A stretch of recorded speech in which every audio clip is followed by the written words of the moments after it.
Hello, what's up guys? Nandito na naman tayo ngayong araw ng Martes. Time check natin 10:41 ng gabi. So, second session tayo for today. So, ang topic natin is about proportion. Okay? So, last time ang topic natin is a ratio. So, related na po ito sa proportion kasi po dalawa na po ang ratio nito. Okay. So, an objective natin, define and illustrate the meaning of ratio and proportion using concrete or pictorial models. Set up proportions for groups or objects or numbers for a given situation. And then, pinaka-importante dito yung find the missing term of a proportion. All right. So, uh, definition of proportion is equality of two ratios called a proportion. It can be expressed in two forms, column form and then fraction form. Dalawa yun na, tandaan nyo. Column form and then yung fraction form. So, nahati po ito dito sa dalawang ratio which is yung nasa loob ay ang means. Okay? Ang means po ang nasa loob and then ang nasa labas naman ay extreme. So, pag pinag-product natin yan, yung extreme at pinag-product natin yung means, ang magiging kalabasan niya ay A times D. Yung nasa labas ay extreme, A times D. And then yung product of the means, which is B times C. Okay?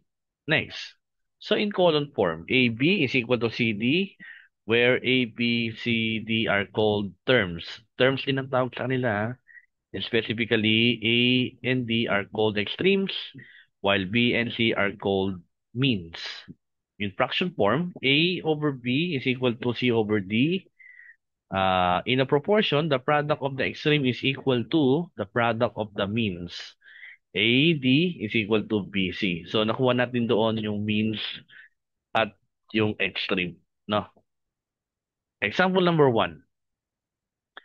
Uh, 2 books over 3 days is equal to 10 books is equal to over by 15 days. Sorry. Again, 2 books over by 3 days is equal to 10 books over by 15 days. Or kapag ni-ratio natin, 2 is to 3 is equal to 10 is to 15.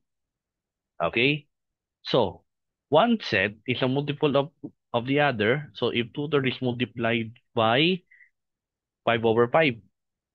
So, ang sagot ay 10 over 15. Okay? Numerators of the same unit, the denominator as well, and then process of multiplication gives the same product of 30. So, bakit daw po kailangan pareho?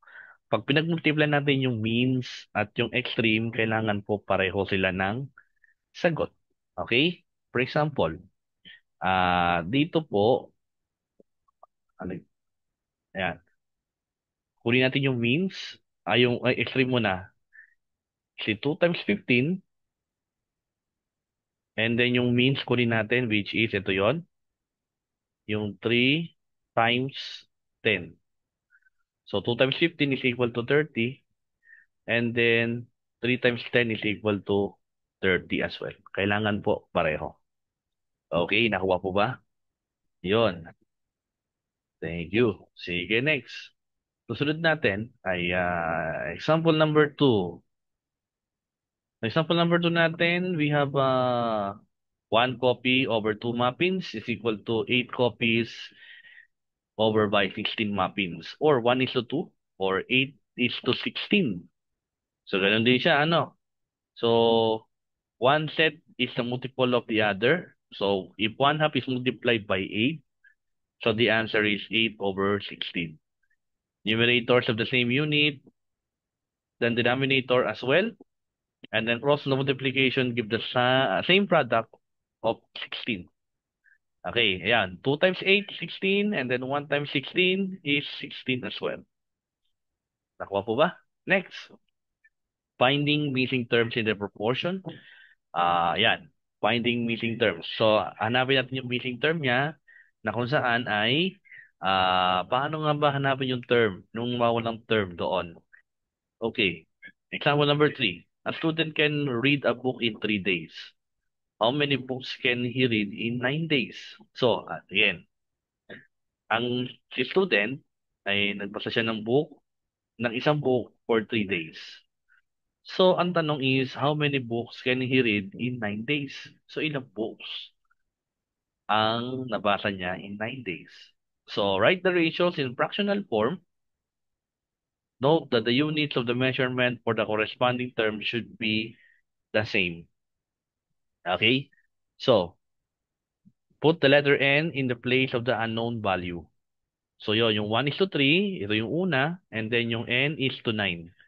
So, tandaan po natin, hindi po pwede magkabaliktad yung term niya. Kailangan po kung ano po ang order niya, yun din ang order ng kapila. Okay, for example, ano yung sa 1? Meron sa 1 eh. Sa 1 is yung book. Book, tapos days is equal to book din, and then also days. Ayan, 9 days. Okay? So, next. So, one book over 3 days is equal to n over 9 days. Okay, purahin natin to. Next is perform cross multiplication. Perform cross multiplication. So, yung one third is equal to n over 9. So, cross multiply ang magiging kalabasan. Ayan. Yung 1 times 9 is equal to 3 times n. So, solve for n. 9 is equal to 3n. And then 3 is equal to n. So the answer is the student can read the book or 3 books in 3 days. 3 book ang nabasa niya for 9 days. Okay po. So again, balikan natin to. Baka nakalimutan natin.